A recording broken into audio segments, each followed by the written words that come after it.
আসসালামু আলাইকুম। আমাদের রিসেন্টলি একটি ক্লায়েন্টের আপনার রেস্টুরেন্টে আর কি কন্ট্রোল হয়েছে আর কি। এটি হচ্ছে যে আপনার ডিটিপিপি থেকে direction department de la protection দে পপুলেশন আর কি। মানে মূলত এই সেক্টরটি আর কি আপনার কন্ট্রোল আর কি হ্যান্ডেল করে থাকে। তো এইখানে আপনার এখানে আপনার ফার্মেচুর দোল এস্টাবলিশমো আর কি। এখানে আপনার বলা হচ্ছে যে তার রেস্টুরেন্টে আর কি দুটি লেটার এসেছে।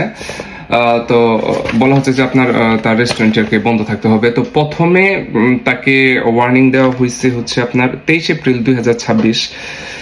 তো সে অতটা মনোযোগ হয়নি। পরে আরেকবার সেকেন্ড ইন্সপেকশনে আপনার 24 জুলাই 2026 আর কি।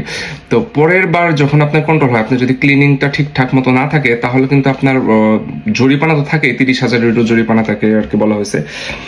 এবং কি সেই সাথে তাকে বলা হয়েছে যে আপনার 2 বছরের জেল আর কি। তো নর্মালি জেলটা বলা হয় না কম প্রথম ওয়ার্নিং এ। তো যারা আর কি এই হিজেনের যে সার্টিফিকেটটা নেই আপনার, এটা কিন্তু খুবই আতাসিও আর কি।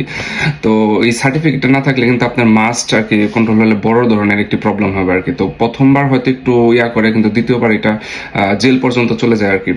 তো আপনাদের যাদের হাইজেনের সার্টিফিকেট নেই আর কি, হেচএফ যেটা, তো আপনারা আমাদের সাথে যোগাযোগ করতে পারেন, যে আমরা মূলত আপনার সেটার জন্য আর কি রেডি করে দিই, এবং কি সার্টিফিকেটের যত আর কি আলাপ আলোচনা বা আপনার কোথায় আপনার লোকাল আশেপাশে আমরা সেটা ম্যানেজ করে দিতে পারবো।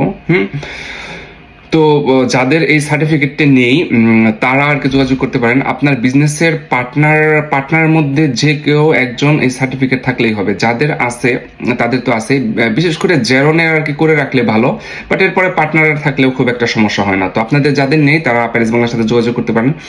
সো ধন্যবাদ আপনাদের মূল্যবান সময় দেওয়ার জন্য। আপনার বিজনেসটি ভালোভাবে চলুক সেই দোয়া রইল। আসসালামু আলাইকুম।